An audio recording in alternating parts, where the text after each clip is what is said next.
All right, everybody, welcome. Thank you for joining us today, and welcome to our New Perspectives series, the first in the series, the first event, Indigenous Views on Immigration to Turtle Island. We're really grateful for you to be here today, and of course, it's a wonderful topic. It's something that I think we all have a great interest and passion in, and I'm certainly very excited myself about it. And having been working with ISS for various projects and various organizations in Vancouver for the past, probably, I guess now about 6 to 8 years, been really honored to do so. I'm also looking forward to continuing to work with ISSBC as part of a bit of a resource person for them to help them expand the projects that we're doing.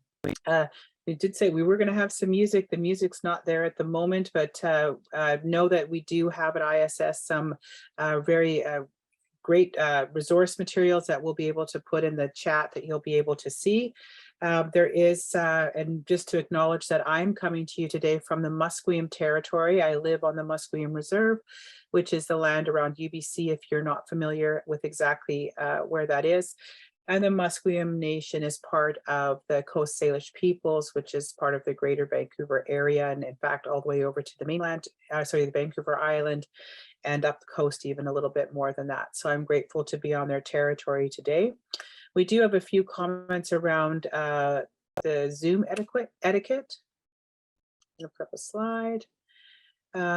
Yeah, you can see, I think hopefully everybody's very familiar with Zoom and how it works. We will be asking you to put your questions in the chat. We'll be trying to monitor the chat while also moderating the panel. So please be very kind of a bit succinct in your questions. Otherwise, it's hard for me to go back and forth, but we'll try to pay attention to that. You can see the reaction functions and whatnot as well if you have questions too. And I think we've all had a lot of experience with Zoom. So obviously understanding mute, being on video, and how that works. And so we ask, of course, that you're respectful to the panelists. We're very grateful to our panelists who have taken the time to join us and to share their knowledge, and recognize that, you know, some of this stuff perhaps could be, you know, especially with this month being at the end of the month, September 30th, Truth and Reconciliation Day. You know, there's a lot of challenges facing our nations, and we, you know, respectfully, we've seen what happened in Saskatchewan last week, and some of the challenges that our communities are facing. So we hope that this topic and obviously challenges that many of our immigrants face, newcomers to Canada have faced, and the challenges in coming to Canada and well in Canada. So I've always believed that together we're stronger, and this is one of the first steps in trying to figure out how we can and ensure that we can continue to work together and ensure that everybody has a voice and everybody has a space within Canada, and we do this together. So the link, did you put the link? Okay, the chat box link is there. Yes. Sorry, I'm managing the chat and this at the same time. So you have an opportunity then to have a chance to introduce the next speaker. And I would like to introduce Chief Thobani, a member of the Community Relations Team under the Ismaili Council for British Columbia. Thank you so much, Kory. Yeah. Our partnership with ISIS started in the early 70s, and at the time we were one of the many beneficiaries of the establishment of ISIS in helping our community, our Ismaili community, settle in Vancouver. We have not only had the benefit of the resources and support from ISIS, but have collaborated on a few initiatives over the years. Canada's projected population, I think there's an estimation that Canada's projected population growth until 2063, according to StatsCan, will come almost entirely from international immigration, international migration. We hope this and subsequent events with you will create a national space for discussions, learning, and suggested actions to become part and parcel of Canada's evolution and nation building. I would like to end this and my note by thanking you all, for thanking ISSofBC for giving us the opportunity to collaborate.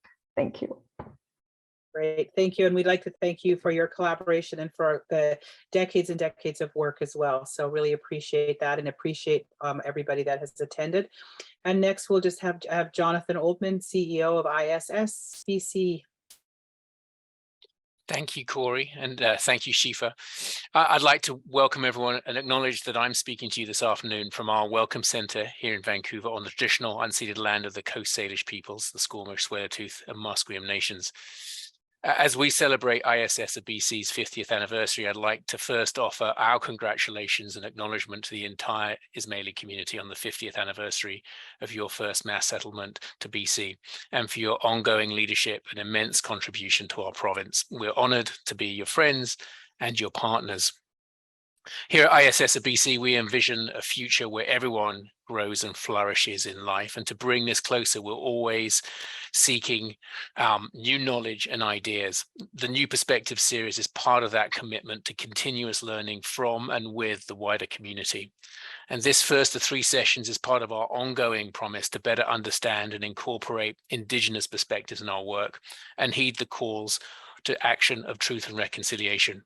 We're really trying to endeavor this with humility and with gratitude to working together. So we're privileged to be joined tonight by such an amazing community and thought leaders. And I'd like to thank everyone here tonight for your time and for your shared wisdom. Thank you also to Kory for your invaluable support and guidance in the new role of Indigenous Advisor to ISSofBC. So to everyone who's here tonight, enjoy the discussion, everyone. And once again, thank you for everyone who's made this possible and who's part of this discussion. Back to you, Kory. Yes, thank you very much. And so now I have the pleasure of introducing the panel that we'll have today. We've got 3 panelists today. And first we've got Brenda Gunn, law professor at the University of Manitoba, academic research and director of the National Centre for Truth and Reconciliation.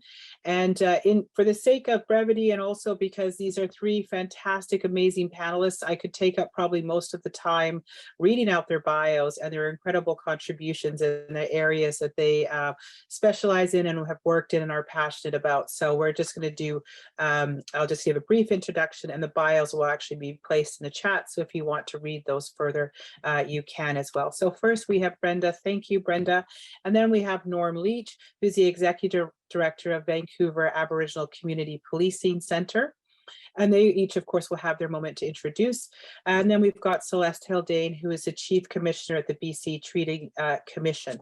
And I would also like to honor that we had another panelist, Shadi Habis, who was due to join the panel, and he is Algonquin Anishinaabe and a Syrian member and a member of the Kitagan-Zibi Anishinaabe Beg.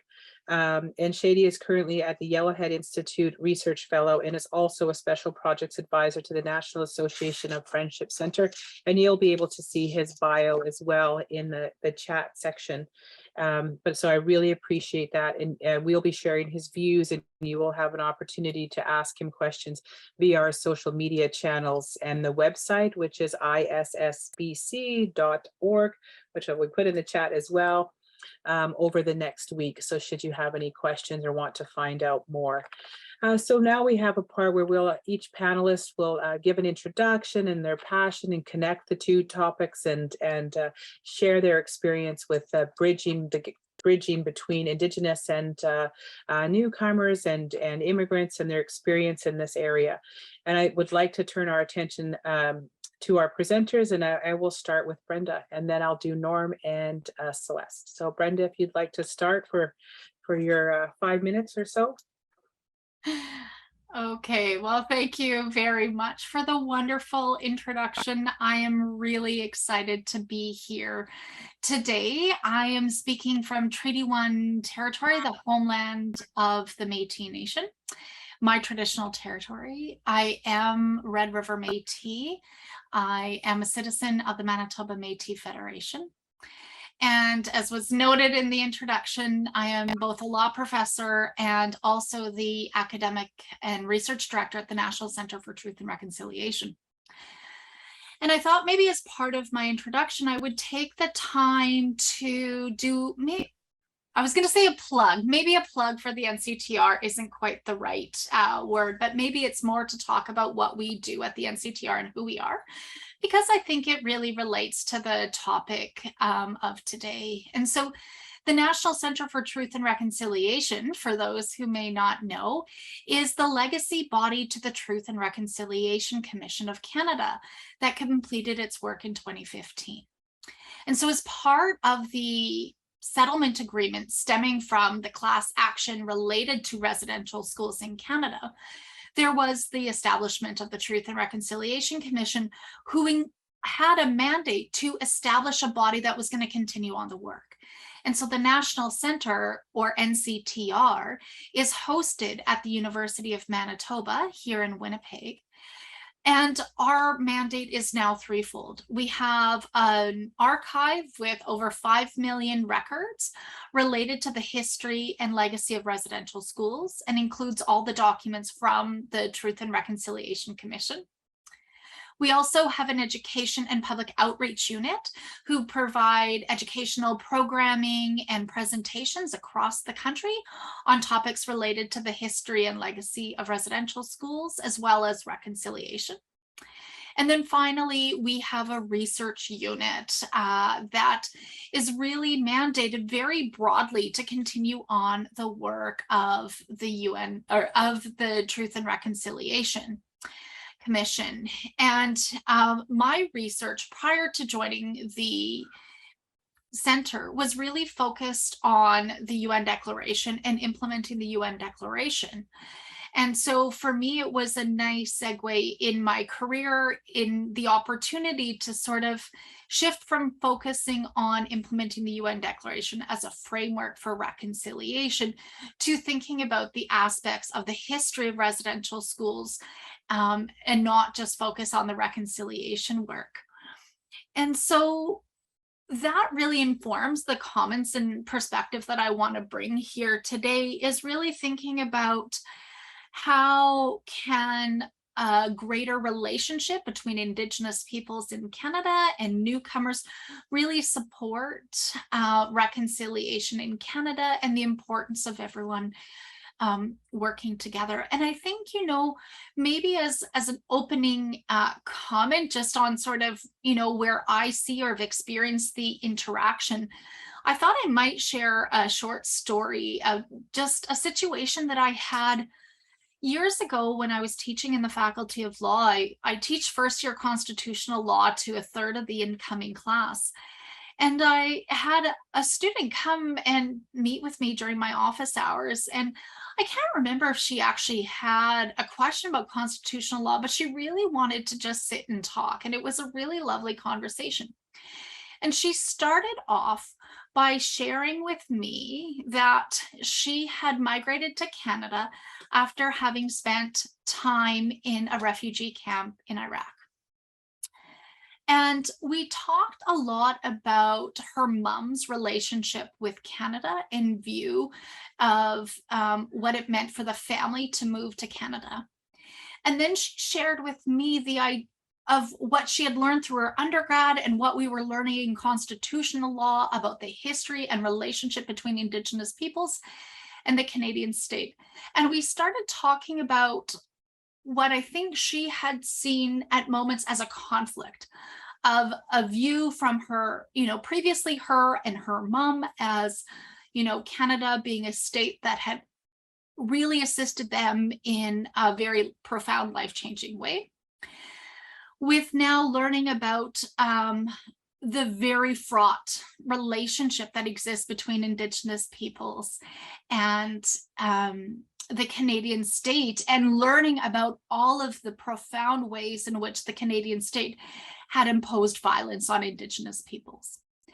And so it was a really amazing moment in my career to just sit down and have this conversation about just the complexities of relationships, the complexities of dynamics of a state, you know, being neither good nor bad, and processing. And it was probably one of the first times that I had had an opportunity to really have that sort of deep engagement in a really one-to-one opportunity. And so that sort of that conversation has really stayed with me as I have gone through my career, and as I've worked with chiefs and elders in Manitoba on pushing for treaty implementation, as I think about implementing the UN Declaration, as I now think about how do we work towards reconciliation in Canada.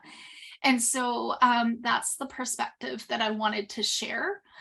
And I also just want to quickly apologize. I don't know if you can hear my 3-year-old screaming her head off downstairs, but if I'm a little distracted, I'm not sure if they're happy screams or bad screams, but I'm going to try to just stay focused on the conversation here today because I'm really excited about it. So thank you so much for the opportunity for speaking and being with you today. Thank you, Brenda. And those certainly are the challenges that face us in this time of Zoom. And just to be clear with everybody, we know your 3-year-old is not alone. Your husband is home with her as well. So she's not in the basement. Sorry. Yes, she is not alone. She's just on the main floor, and I'm not sure. We've all been there, whether it's a dog, a cat, or children, or even partners. We have these challenges. So thank you for that. And thank you for really highlighting and getting us started about the challenge between the relationships and the complexities that we face in Canada, that on one hand, as Canada is held up as one of these, safe havens, a fantastic country, but yet it does have a history, and how do we reconcile that, and how do we work together? So we'll ask some more questions about that as we go on. And Norman, probably, I guess, because of your involvement in policing, is probably one of the also challenging, right, situations. So I'd like to hear what you have to say. Thank you. So I work with the Vancouver Aboriginal Community Policing Center in Vancouver, and we work with the urban Indigenous community here in Vancouver, which numbers over 70,000 Indigenous people who live here, and they're from everywhere else. Very few of them are actually from right here. So, and we deal with all the injustices that they face, which range from homelessness, violence, murder, drugs, poison drug supply, mental health challenges, racism, discrimination, just the whole range of injustices, which from our experience have all been related to impacts of colonization. We were sort of in the unique position, especially in BC, of being some of the most recently colonized people in the world. And so it's pretty easy for us to trace the roots of all these injustices to colonization. So we help with all of those. And then because of the population we serve, we recognize so much of it is related to trauma. And so we've had to learn an Indigenous approach to trauma, which helps us heal. We've learned that as amazing the survivors that our ancestors were, and that we can survive just about anything, if we can survive it, we're pretty confident that it can be healed. So sometimes surviving it was the hard part, and healing it, well, it's actually pretty hard sometimes too, but it's possible. So we have many approaches, and we've learned so much in our work with the immigrant and settler community in Vancouver that we've built some really strong relations. And I'm looking at the list, and hello to some friends that I see have logged in.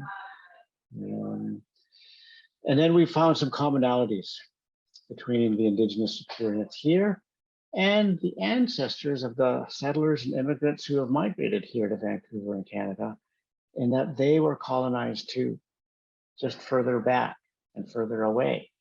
And the experiences were very similar. And the responses and the effects of that colonization have been very similar as well. So we've been able to build connections and common understanding and alliances and allies and even coalitions with some of our neighbors, and gained a new understanding of what colonization has done around the world over the past 1,000 years. And I think we're pretty clear that it probably is the greatest source of human trauma on the planet. ever.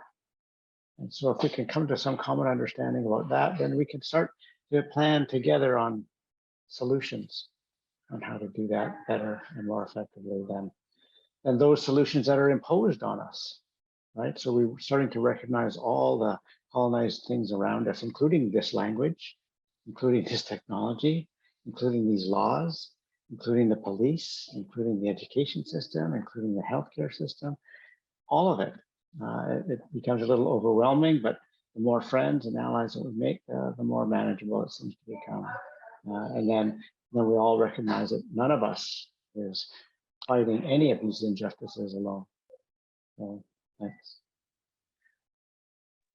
Thank you, Norm, and thank you for all the work that you've done. I mean, the issues that you highlighted that you deal with are some of the most challenging that our society face, let alone knowing them that they're in the context and rooted in colonization and intergenerational trauma. And I appreciate your hopefulness as well, and we'll get into that too, of recognizing that there are commonalities and that we together need to figure this out and sort through this with homegrown solutions designed by those that have experienced that trauma and that acts of colonization. Celeste, we'll go to you now. Thank you very much. Good day, everyone. I just wanted to acknowledge that I'm joining from the shared territories of the Musqueam, which is my home community, the Squamish and the Tsleil-Waututh. I happen to be in Vancouver today, so it's always nice for me to be connected to my territory, particularly when we're engaging on such these, I would say, heavier topics of reconciliation. And I really do look forward to engaging in the discussion. But what I thought I would do is just share some information with regards to the perspective that I bring. And so I wanted to recognize that the BC Treaty Commission, where I'm the Chief Commissioner, the Treaty Commission is the independent body that was established to oversee modern treaty making in British Columbia. So for some, you might be aware that in BC, there aren't a lot of treaty relationships that were entered into, unlike the rest of Canada. And so this is what I would say is the unfinished business from Confederation, as well as the fact that we're looking to address the land and resource issue in British Columbia through modern treaty making. And I want to acknowledge that Indigenous nations have been here since time immemorial. So it's not like suggesting that once the Crown had planted the flag, that all of a sudden Indigenous people no longer existed, although that was the standpoint for a long period of time. They recognized that in BC, we had to actually start engaging and addressing some of the outstanding land issues. And there's a myriad of reasons as to why. There's legal reasons why, there's political reasons why, and there was a lot of direct action happening in British Columbia in and around the time that the treaty process was established in 1991. And I want to also share part of what the Treaty Commission's mandate is, which is one, it's been expanded to include the implementation through treaty negotiations, the implementation of the 94 calls to action, as well as the implementation of the United Nations Declaration on the Rights of Indigenous Peoples. I also want to note that it's the 15th anniversary since it was accepted at the General Assembly today. And our other mandate is to support the facilitation of title and rights through treaty negotiation. So that's one big part of our mandate. The other is to, as the independent body, we oversee as the independent part between Canada, British Columbia, and First Nations negotiating modern treaties, we oversee that facilitation. So we're directly involved in the tripartite negotiations.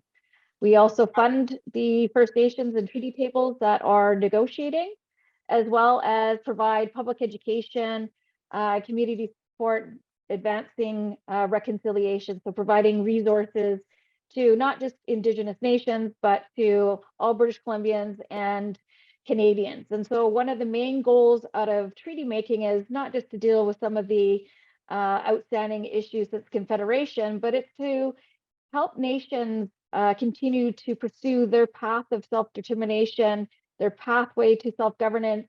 And it's really about nation building and rebuilding. And so what I find very interesting about this conversation is that we need to continue to have partners and allies to advance modern treaty making as a form of reconciliation. And picking up on Kory, your earlier comment with regards to we are stronger together, and we need to continue to build those relationships with everyone that is coming to Canada. And I wanted to also say as a final remark in my opening comments is that immigration is important to our country, and multiculturalism is important to our country. And this doesn't detract from what Indigenous peoples are seeking. We just need to ensure that we have those strong partnerships and allies as Indigenous nations want to move forward with their vision of self-determination and reconciliation. And I think it's about building those community bridges that are just going to help make us so much stronger and healthy, beautiful, vibrant communities for all. Great, thank you, Celeste. And again, I appreciate the hopefulness in your message as well, and the recognition that there is a role to play for everyone. And I guess getting to some of the questions now, and just a reminder that if you have questions for the panelists, specific panelists, or just generally, please put it into the chat, and I will try to pay attention to those as well. But just turning to the panelists, thinking from an immigrant or a newly arrived a person, a settlement organization, what is it that, so I'll ask each of you, what is it and why do they need to know about the organizations that you work with? I see you've clearly articulated that it's the way forward and we need to work together. But what is it that if they could learn a couple of things, or how can they learn it? Brenda, from if they're a lawyer in their country and they arrive in Canada, if they want to learn about the Truth and Reconciliation, of course, we advocate that everybody should read the Truth and Reconciliation calls to action. But what is it that you hope those that work for the settlement agencies, those that are immigrants, newcomers, refugees, will learn and understand about the center? Thanks.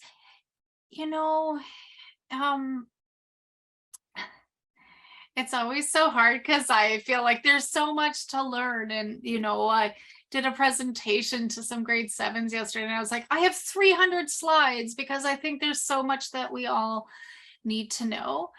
But you know what? I had a really interesting conversation today with some colleagues.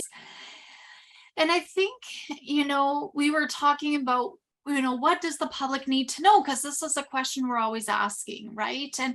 And so I can turn to the calls to action, and I can say that everyone needs to know the history and legacy of residential schools, right? So we need to know that residential schools happened.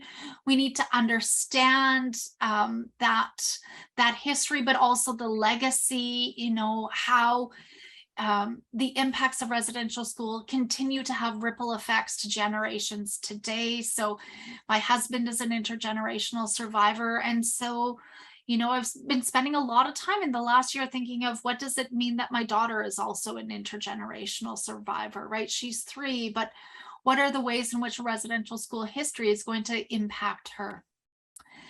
We can talk about people needing to know the UN Declaration on the Rights of Indigenous Peoples and understand how it provides a framework for reconciliation and the key role that its implementation plays in reconciliation.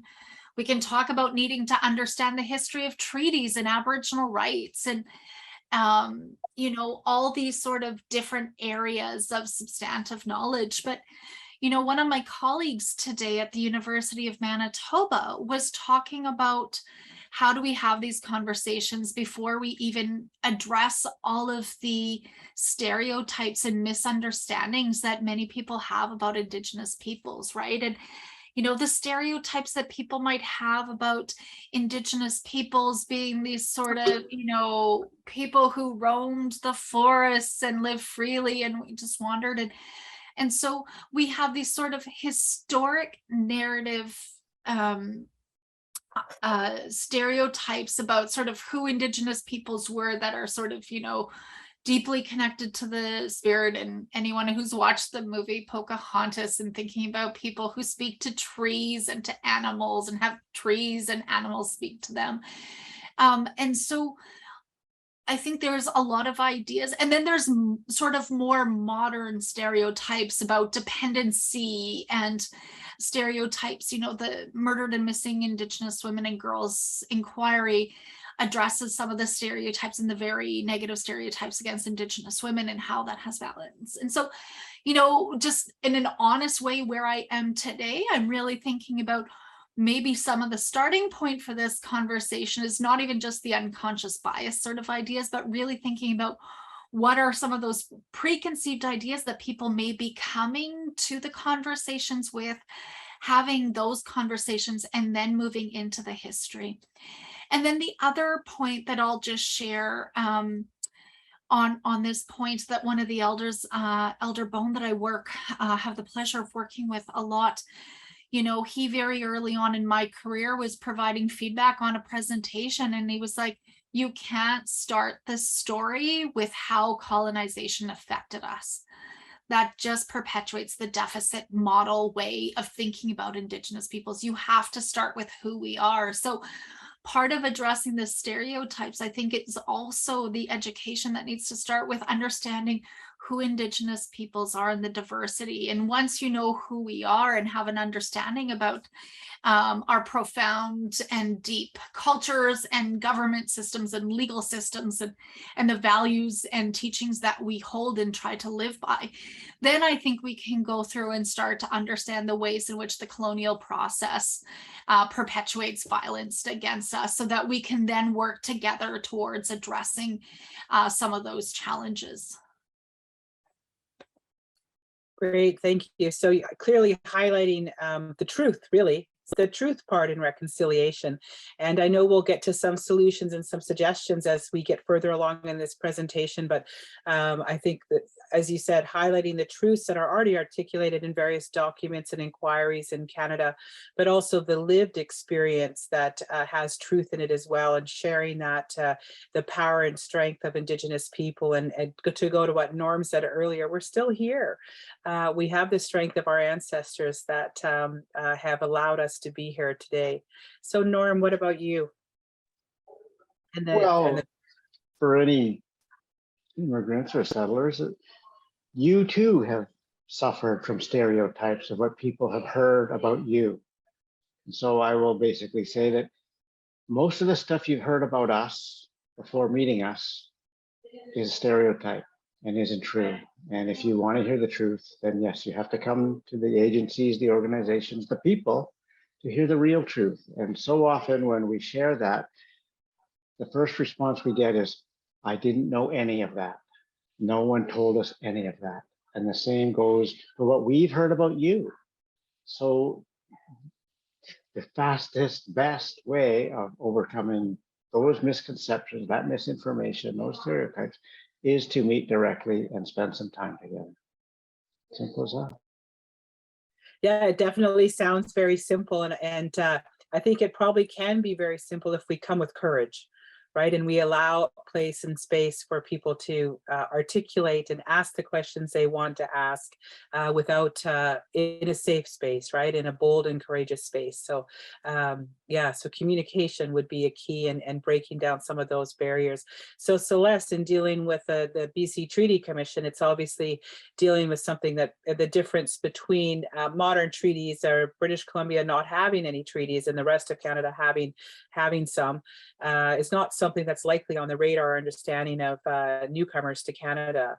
But what is the importance of really understanding that the different relationships between and amongst Indigenous people in the Canadian state? Well, I was going to draw upon, you know, the survival, well-being, and dignity. And I think, you know, that's a good place for us all to come from and reflect on all of our lived experiences, because you have people that are coming and fleeing areas of war, of colonization. And I think some of our lived experiences might be very similar. And so dialogue creates understanding. And I think that's engaging in that dialogue would be extremely helpful. And again, coming to the relationship that we have in British Columbia, the reason why there was not a lot of treaties entered into, I mean, treaty making stopped in 1899, was because there was an outright denial by the Crown that Indigenous peoples actually existed. We were stuck on reserve system. We were, you know, out of sight, out of mind type idea, which still exists today. And I think that's some of the history that needs to be shared around the Crown's viewpoint of Indigenous peoples. So you have, you know, the Pocahontas complex that deeply impacts women and the viewpoints and the places of women within our society. And coming from a matriarchal society, it's, you know, we have to understand some of that, the damage that has been done there, but also the fact that there was notions when Canada was being settled that we were outright savages. And I think that, you know, having people just don't end up in the downtown east side because they want to be in the downtown east side. There's a whole history there around that stems from colonization. So I think, you know, focusing on the truth is a good part. And then looking at the role of the Treaty Commission is, you know, how do we move this dialogue? How do we move reconciliation forward in British Columbia between Indigenous nations that have been here since time immemorial and the Crown? And that's the work that we facilitate, but it's still deeply rooted in Indigenous law, Indigenous legal traditions, Indigenous legal orders. And I think that's really important for people to understand. And of course, we have all unique systems of governance in British Columbia, but across Canada. And so we're not a melting pot, so to speak. We're not all the same. And I think that is another really interesting aspect is get to know your neighbors, get to know your Indigenous neighbors, because I think through that cross-cultural sharing, we'll learn a lot about each other in this process and being able to move forward together. Well, and that's definitely the importance of relationship building, of looking around and becoming neighbors or becoming friends with your neighbors and people you work with, and actually taking an interest in their life for sure is extremely important. And there's a couple of questions that have come up and I kind of combine them. And this is whoever wants to answer this question, but how do Indigenous people feel about immigrants coming to Canada? There's all kinds, and it was mentioned off the top, all kinds of I mean, Canada's population is declining except for the Indigenous population, and the you know, evidence that we will need immigrants in Canada, and we welcome immigrants. We have historically welcomed immigrants. We know there's some exceptions and some challenging times in that past history, but how do we feel about you know, the fact that Canada may need more immigrants? How do you, and Norm, I saw you. How about you take that one? I saw your eyes go up. Well, because the more conversations we've had with immigrant and settler and refugee communities, the more we found that the issues are the same and that we're natural allies and we're fighting for and against the same things. And it's ultimately it's colonization. So the more we talk about it, the more we understand that we're victims of many of the same things. I say, well, who wrote the laws in Canada? Well, it's actually a small group of old, wealthy, colonized men who wrote the vast majority of laws, not only in Canada, but in every colonized country around the world. So who benefits the most from those laws? Well, wow, what a coincidence. Old, wealthy, colonized men. And who benefits the least from those laws? Gee, everyone else. That includes immigrants and settlers and women and children and people of color and Indigenous people. So we suffer from the same injustices under the same systems. And it's not just here. Colonization was not invented here, but it was almost perfected here. So other people have experiences that are earlier and longer than ours, and we can learn from each other and help each other. Great, thank you, Norm. And I think too, I mean, your idea and notion of everything coming back to colonization, and of course the similarities and commonalities amongst many of the lived experiences is definitely something that often isn't understood. and often isn't addressed as eloquently as you addressed it as well. But definitely it's something that we need to consider and need to think about going forward. And anybody else want to comment on immigrants and Indigenous people's feelings about that? They've changed over the years. If I could just weigh in part because I come from a very different part of the country than and so I think the one thing I wanted to highlight in this question is how hard it is to answer because of the diversity of Indigenous peoples from coast to coast to coast, nation to nation, generation to generation, right? Like what my dad might say might not be what I hold, which might be very different from the experience of my 3-year-old. And she comes in she goes to a very multicultural daycare, and what she might say about the diversity in her room might be different. So I just want to really highlight that when we start to seek information and understanding that, we really want to highlight thinking about Indigenous peoples' perspectives and make room for all of those different viewpoints. And so recognizing that the answer is probably the spectrum. But I also just wanted to quickly say, in preparation for today's panel, I spoke with one of my colleagues, Dr. Shauna Labman, who does a lot of work on resettlement, and I know has a long history of relationships with ISSBC. And we were talking about, isn't it unfortunate that sometimes the misinformation has led everyone to think that the pie is really small and that we need to fight each other for a piece of the pie? And so sometimes I think where sentiments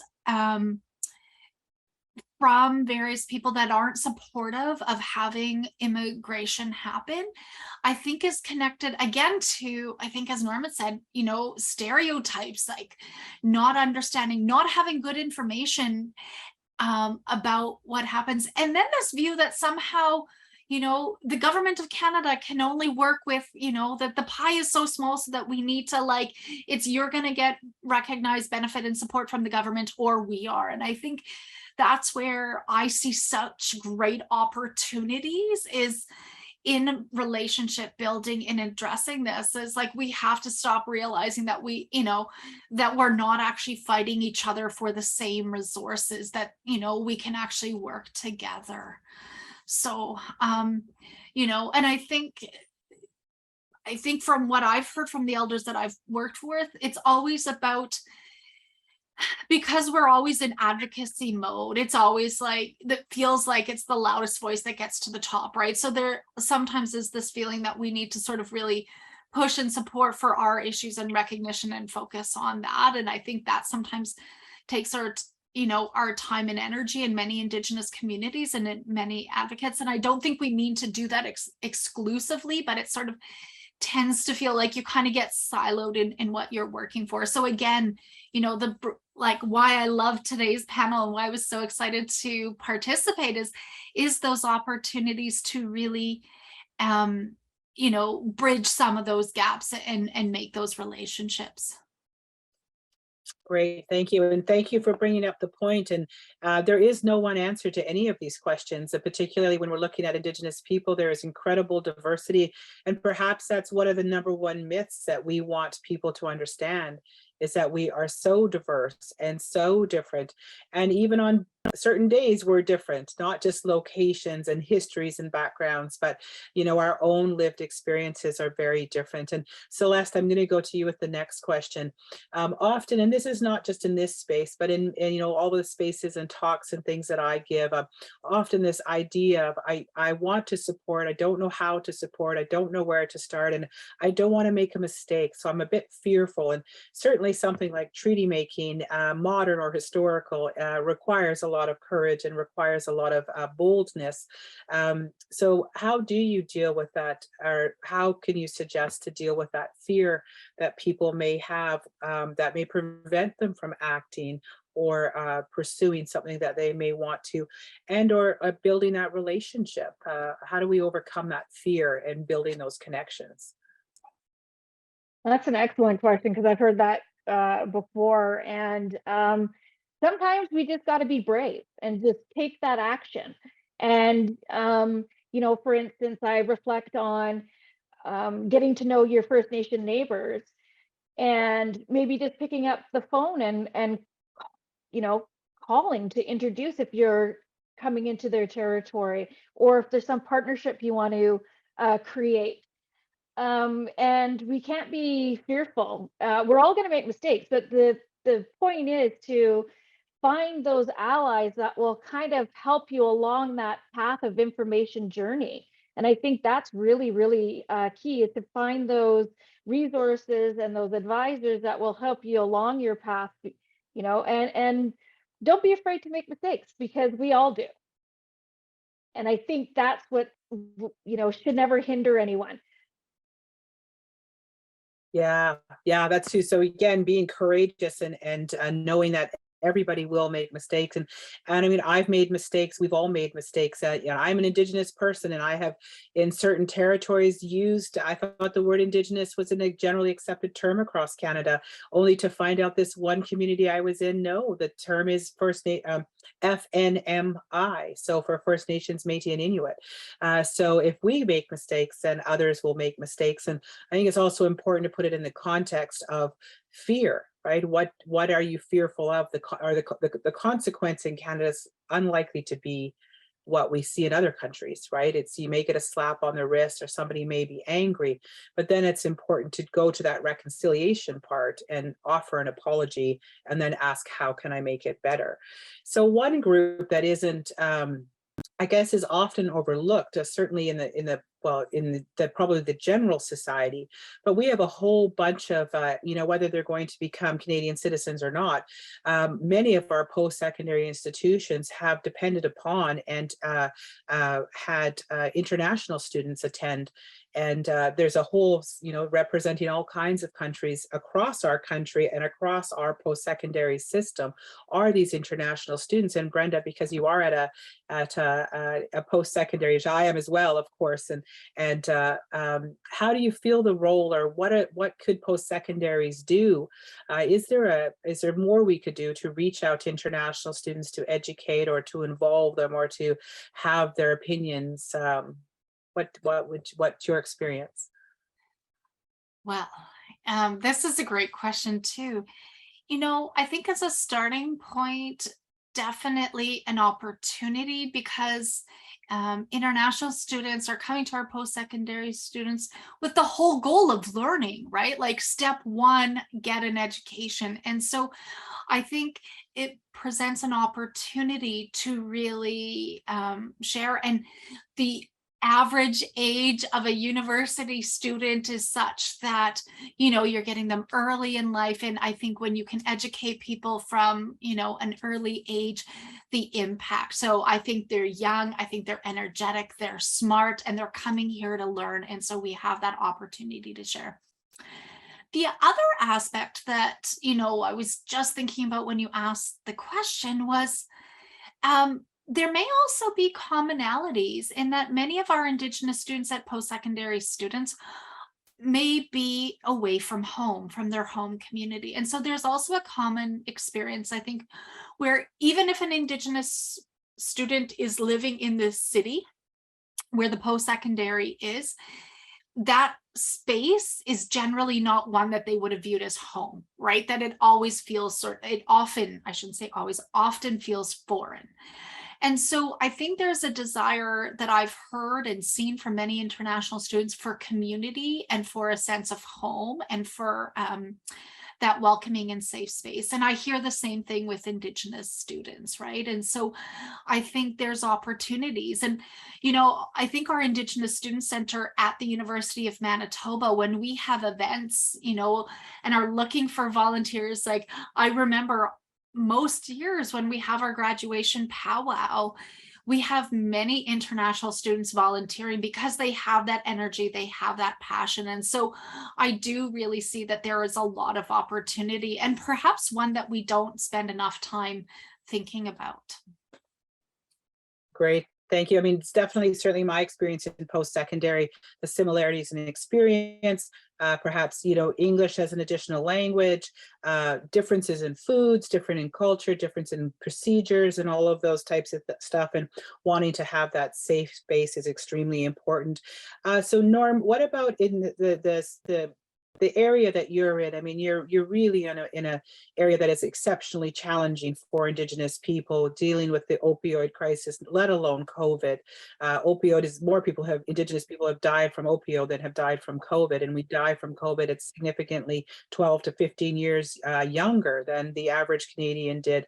And of course, being in the downtown east side primarily, but we could argue, pick a city in Canada, and we have a downtown east side where disproportionate number of Indigenous people are. How could immigrants and newcomers and settlement agencies begin to understand how colonization and trauma has led to that, but more, how could they help or assist in building a relationship that wouldn't necessarily be a natural one because of the dislocation or the disconnection between where they live and where the world that you're in? Wow, okay.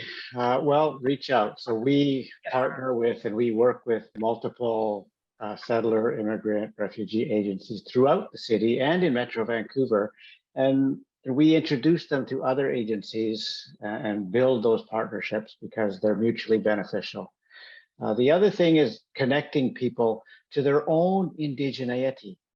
So they bring their traditions and their values with them here, and then remind them that they were colonized too at some point. That's why they're here now, because they got pushed from their homelands somewhere else because things changed. And so ask them to try to remember what it is that how their ancestors lived before colonization, before they were colonized, and were those values and traditions and those ways of being effective for that place. I remind people that we lived here so well for 10,000 years at least, and we took such good care of this place that it was better than new when the explorers arrived, because we understood this land, and we know that this land is not property. It's a relative, it's our ancestor, and we treat her accordingly, and we're supposed to. And that's all gone now, because colonized ways of thinking turned it into property. And they turned the trees into property. They turned the animals into property. They turned children into property. And they turned wives and women and people of color into property. And that's not our way. And that was never anyone's original way. That all happened with colonization around the world. So if we can say, so those of us here on this call, if it was up to us on how we would come up with a set of rules on how we could live together on these lands together in a good way, could we come up with better rules than those that have been imposed on us? Right? And so, to me, it's obvious that of course we could. We could do a much better job than has been imposed on us by these laws, but somehow these laws are written more permanent than in stone, because at least stone wears away, but these words, these written laws, they never go away. They're still debating on what the Magna Carta really means and what the Royal Proclamation of 1763 really means, or the American Constitution, or even the Bible, which is the basis of most of these legal and so-called justice systems in these colonized countries. So we can do better. Great, thank you, Norm. Again, your hope comes through what are very challenging and complex issues that Indigenous people and others have faced, and how to solve these types of problems. Thank you for that. Celeste, perhaps I'll go to you. One of the kind of fundamental things with newcomers coming to Canada is this notion of assimilation, that they have to give up certain aspects of their cultures to assimilate into Canada. And whether that's a formal, top-down approach that they feel, or whether it's I was just with a young lady today who was born in India and is in Canada now with her parents, and she's feeling pressure from her parents to be a certain way. So it can be internal to the family, but also external.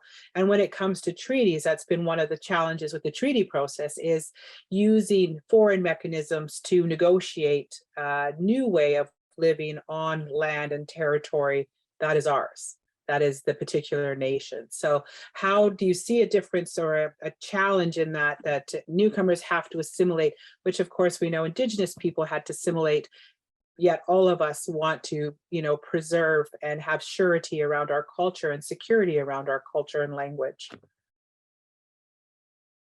Well, I was gonna, I saw that question in the chat and I thought, oh, that's a good one, because that's not what it is when we come and when people come to Canada. It's about multiculturalism. It's not about assimilation, and nor should it ever be. You should be able to come here and practice your culture, religion in a safe place, just like Indigenous peoples should be able to practice our culture traditions, although that wasn't necessarily the case.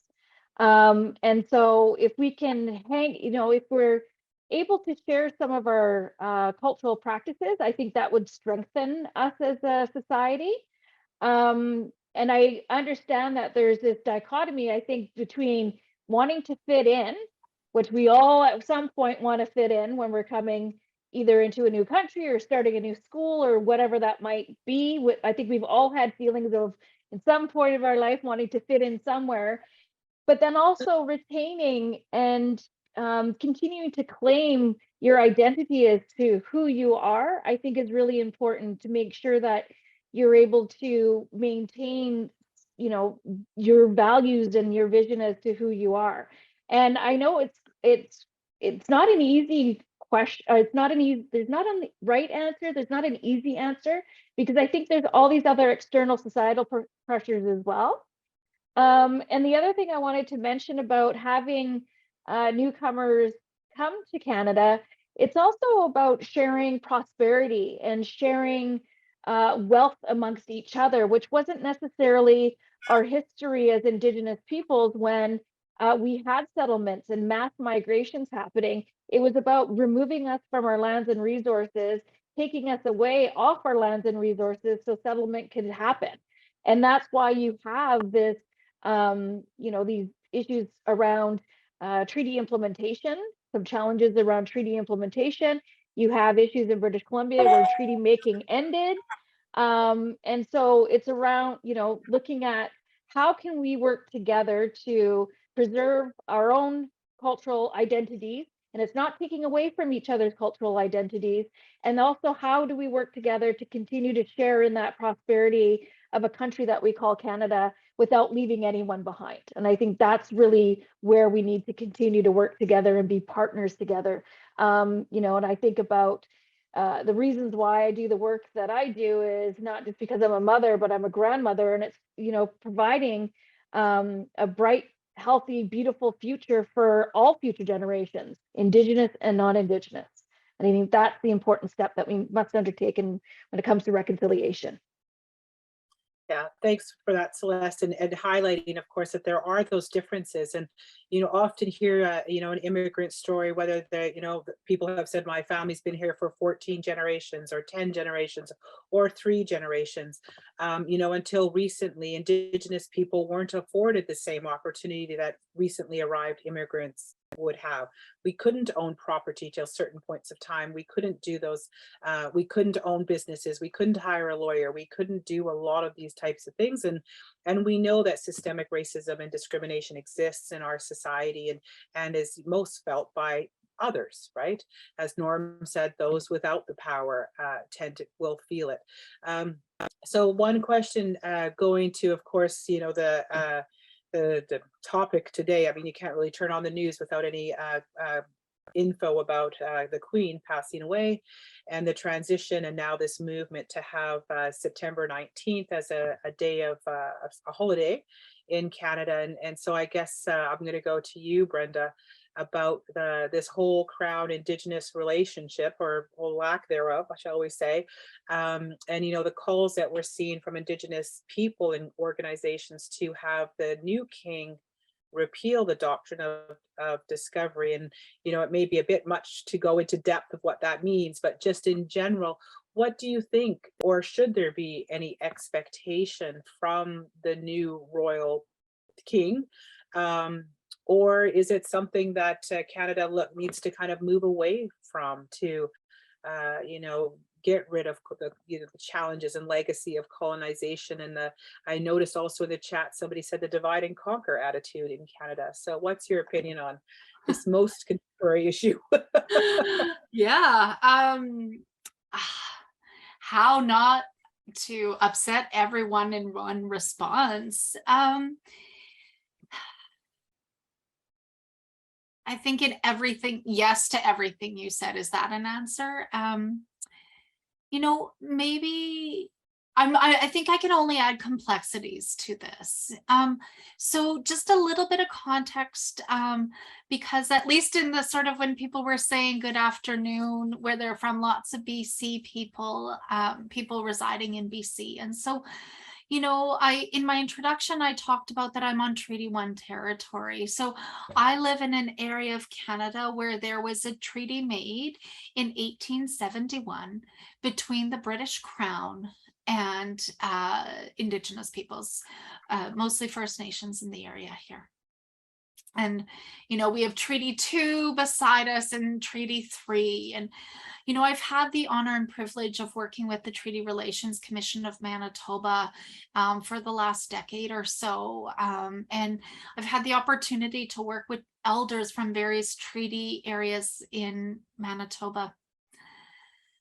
And it is really important to understand that that treaty, from many elders' perspective, is one made with the Crown. That the relationship that we have is between First Nations in Manitoba and the British Crown. So severing that relationship is not easy, because some people are not just wanting Canada to take over that relationship. And from the teachings that I've been provided and what I've been able to learn over the last few decades is that these treaties were concluded with the pipe. And the pipe means that Creator is a party to these treaties, and that has meaning. And really, you know, that these treaties are to live in perpetuity, are sacred, and there's responsibilities that go with them. So that really influences this, you know, and my perspective. And all I can say is that it's complicated. I recognize, you know, from like the micro level to someone made a comment about like an event that they've been working to plan might be interrupted, to like the macro of can we get rid of the doctrine of discovery? Like on every level, this is complicated. And I think all I can say is that my opinion on this is really informed with what does that mean for the treaty relationship that I'm part of, that I feel an obligation towards, while also recognizing like what is the role of a British monarchy in Canada in the 2000s. I'm a constitutional law scholar as well, and right, like there's a lot of complexities to this, and I think it's a difficult question, right? No doubt about it. But it is also a moment of time and an opportunity, because as we change who is sitting in the crown, maybe we also have opportunities to think of what that relationship is. And so I think I'll leave my comments there. Did I sidestep the question sufficiently? Well, I mean, no, I think you highlighted the fact that there really isn't one answer to this, right? I mean, there are tools and mechanisms that are in place that we cannot control as Indigenous people, or quite frankly, as Canadians. We cannot control certain things, but we have to figure out how to navigate and to maximize and to ensure that change and systemic change continues and reconciliation continues despite things beyond our control. And I'll go to Celeste too with the next question. Is what role do you think Indigenous people should play in whether advising or advocating for, you know, advances in immigration or refugee policies and procedures and whatnot? Well, I do think that there is a role for Indigenous people to engage with the government with regards to immigration and the strategic plans that they put forward around recruitment of Indigenous or of immigration. I do think that there's ways that we can continue to shape policy, but I also look to some of the calls to action around not just the oath, but making sure that we have those educational requirements that are part of our attraction, retention processes. And I think there's an educational requirement that could be met to have mandatory teachings about Indigenous peoples, particularly the history. And I think I think it's an excellent opportunity for us to not only just recognize where we're at and the fact that we are going to be heavily relying on Indigenous populations as well as immigration populations to fulfill what we need to do economically as a country. But I think there's a huge opportunity to bridge that educational gap and better equip and better inform during that immigration process. And I think that's the role for government to be playing. That's a role for ISSofBC and other organizations and Norm's organizations and Brenda, yours, the work that you do as well. And I think there's just a tremendous opportunity here. And thinking about, we're not just, when immigration happens, there's often children and families coming together. And I think that's another huge educational opportunity, is to educate the next generations that are coming up behind us to why these issues are really important, how we can continue to include and inform and educate from the K-12 aspect. And one of the things that I've always wanted to see in their education curriculum, really on some of the grade 12 testing, is around treaty making in BC. Why is it important? Because if it's on the educational test, that means it's a mandatory teaching component in our education system. And so I think there's tremendous opportunities for us to continue to work together. Again, not just as with government as a strategy, but bringing all of us together to kind of continue to build that road to reconciliation together. As we are stronger together, we have a lot of similarities, and I just think there's a lot for us to be able to do together. Oops, there we go.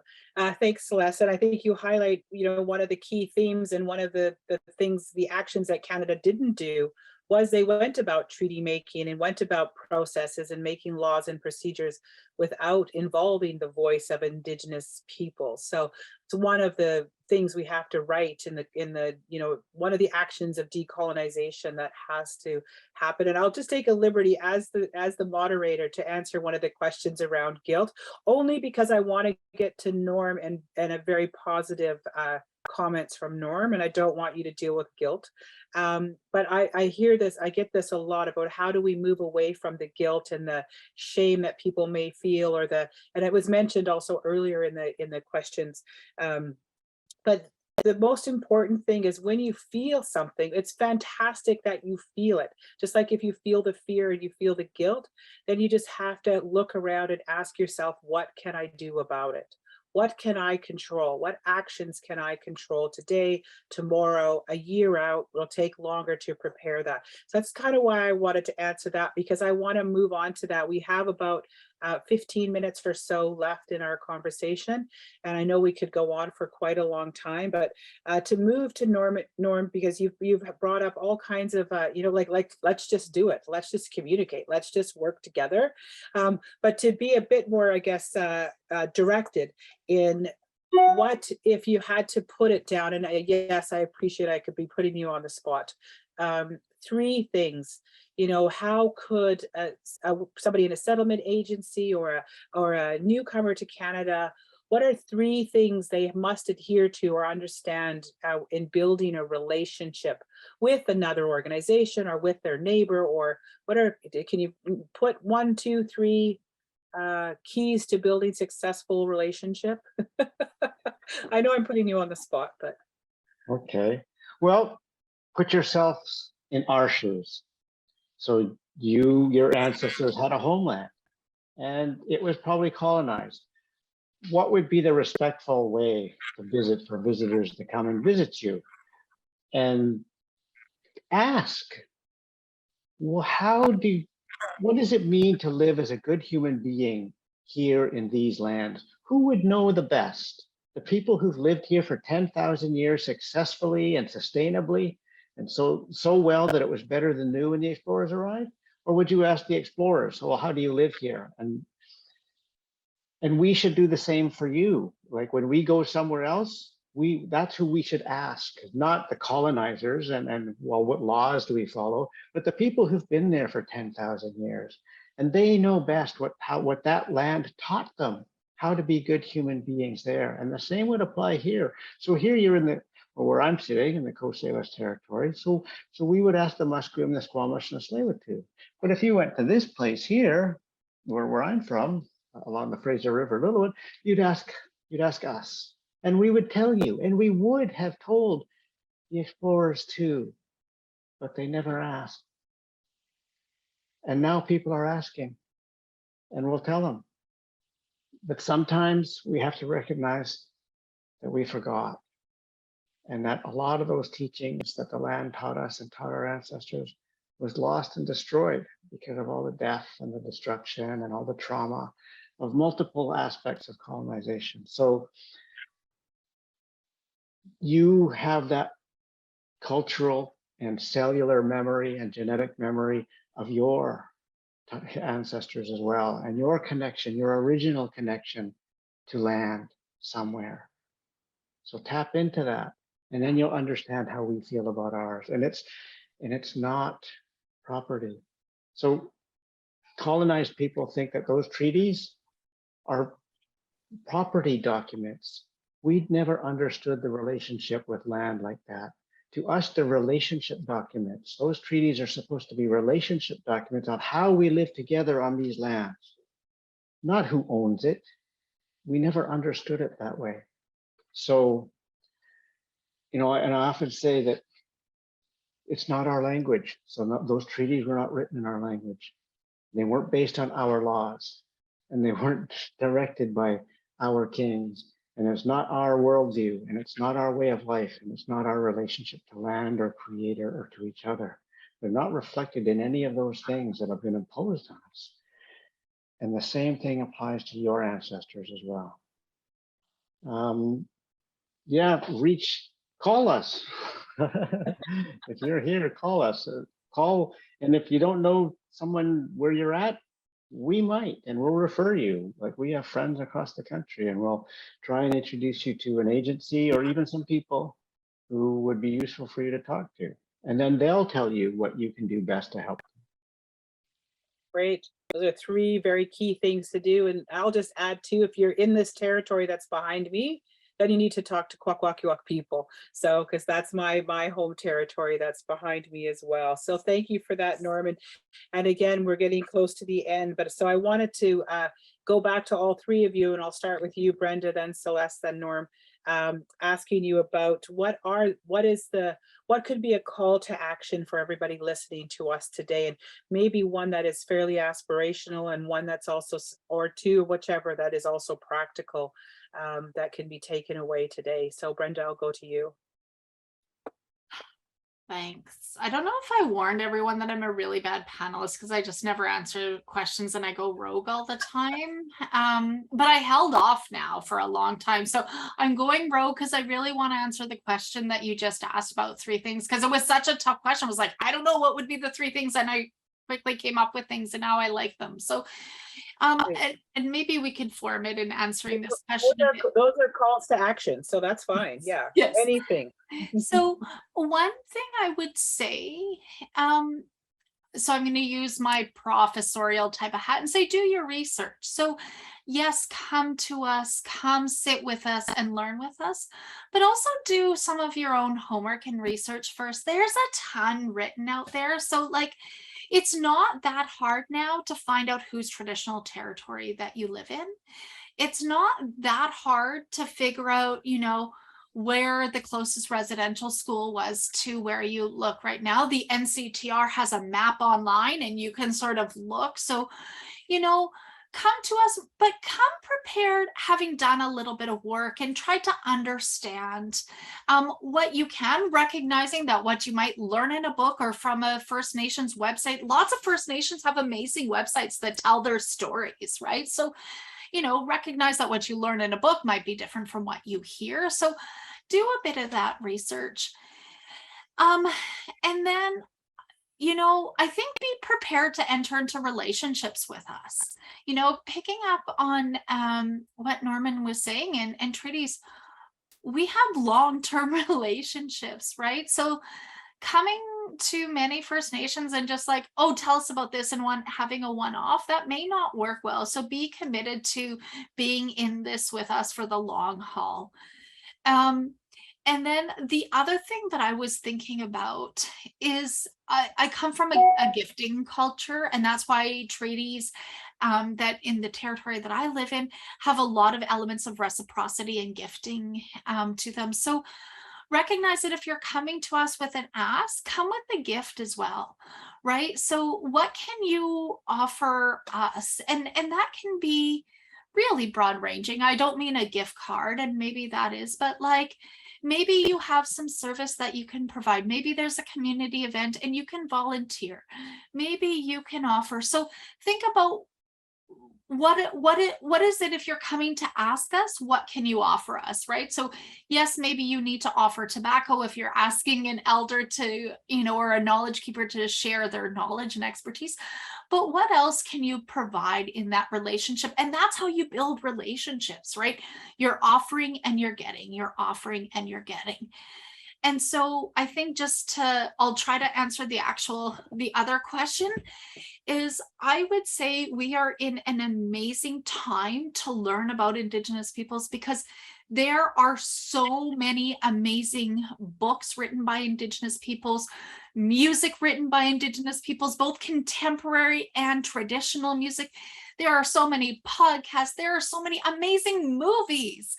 I've been watching Res Dogs I watched, it was a few too many, but like Res Dogs on, you know, Disney, like me and my husband loved that, you know, so like there are so many opportunities to engage with Indigenous peoples through those mediums. So, you know, find an author, and there's so many lists online, and they'll be coming out, circulating again as we come up to National Day for Truth and Reconciliation. So, you know, I would say that's a really, like, watch a movie, find a song, or, you know, whatever sort of medium is your thing. Artists, there's so many amazing Indigenous artists. So like, support Indigenous people in that way as well.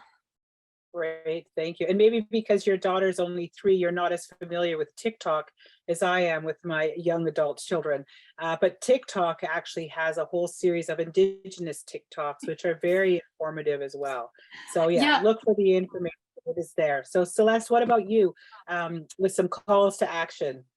Education for sure, looking for different resources. What else? Be patient.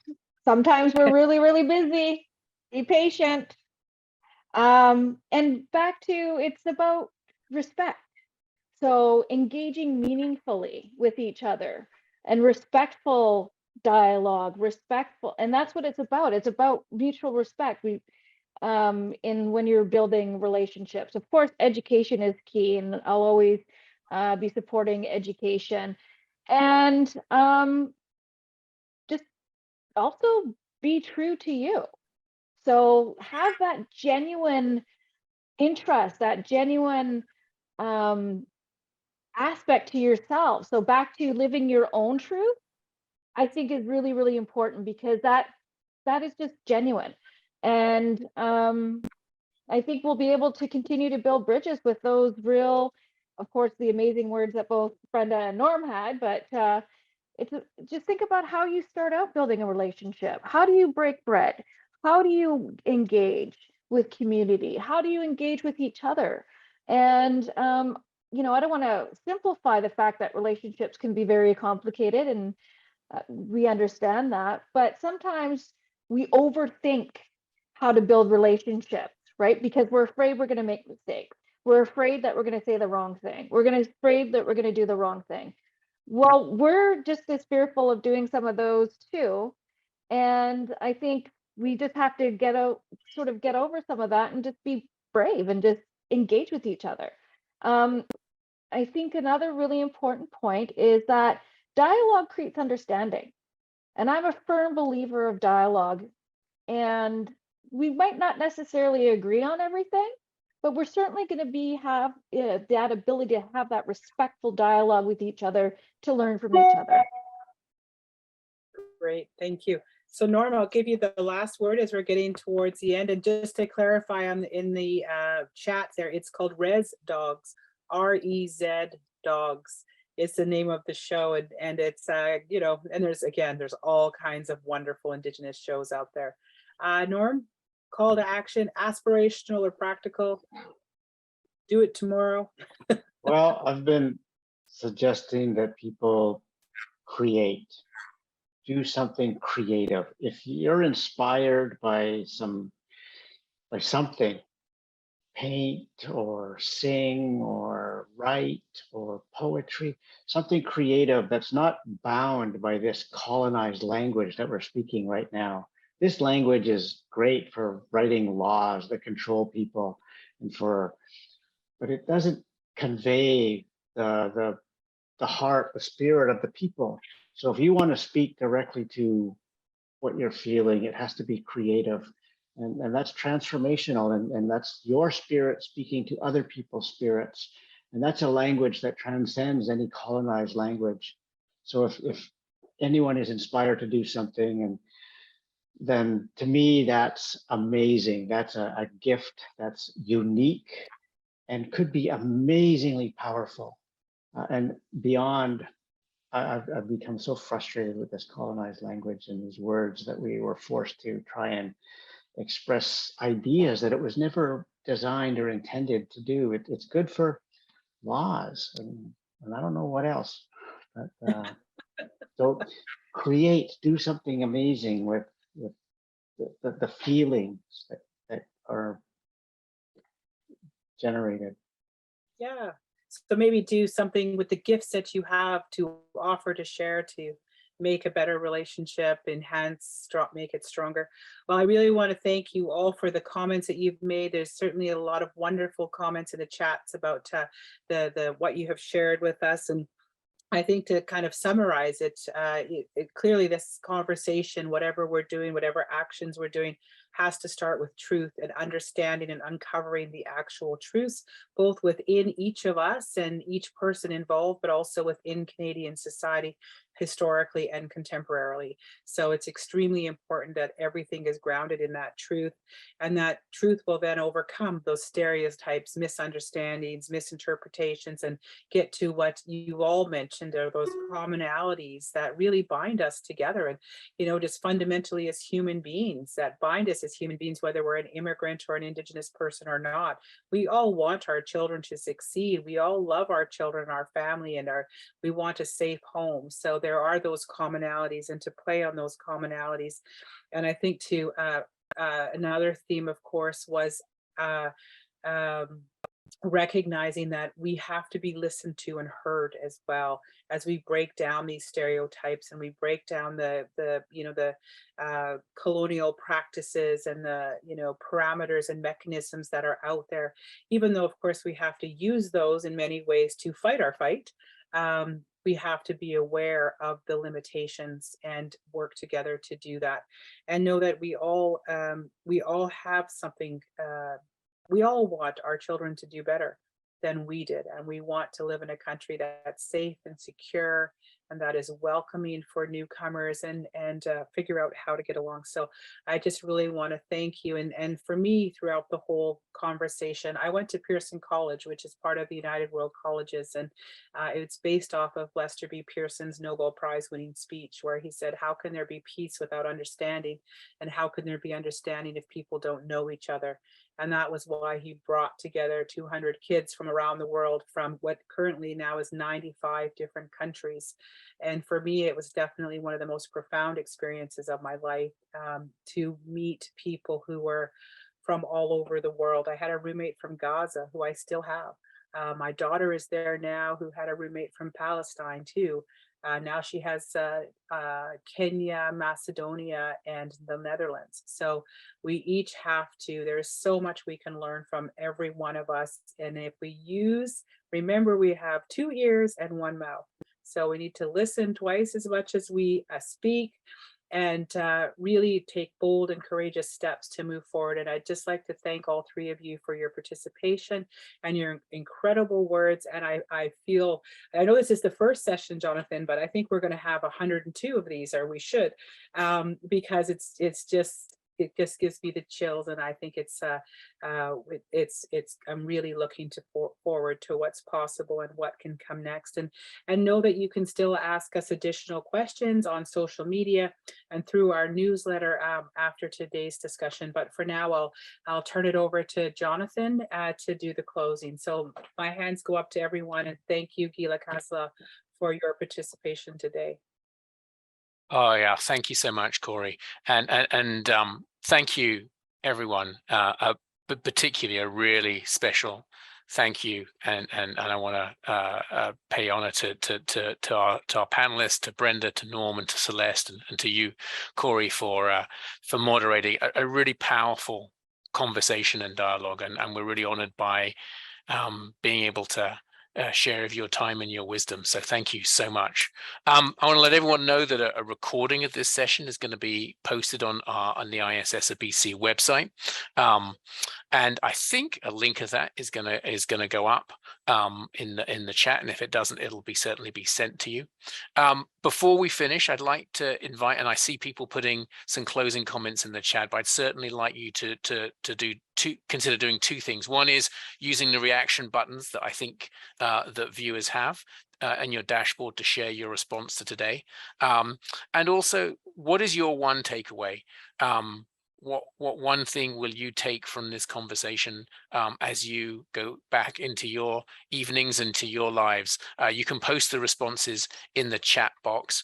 I know that I'm really reflecting on some of the powerful conversation about building relationships, and how the lessons of Indigenous culture around basing what we do on relationships is so important, and that if we build those relationships between and help encourage those relationships between Indigenous communities and newcomer communities, that the common experience and the common cause that can be found between those communities could be very powerful in building better community and equipping everyone to build better communities around them. And so I find that very powerful and inspiring in the work that we do at ISSofBC. I think we have a role to play and to support that and to facilitate that, and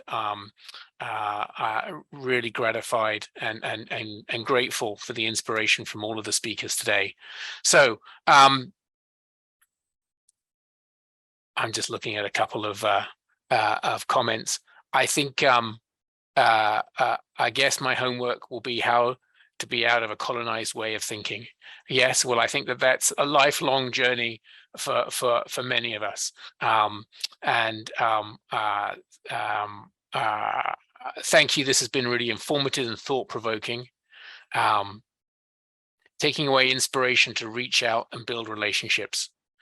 My takeaway is to be bold in reaching out to my Indigenous neighbors.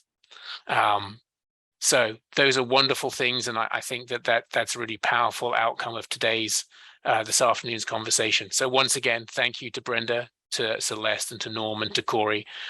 Thank you for your time and for your wisdom, and thank you everyone for giving of your time this evening. We wish you well for the rest of the evening and moving forward.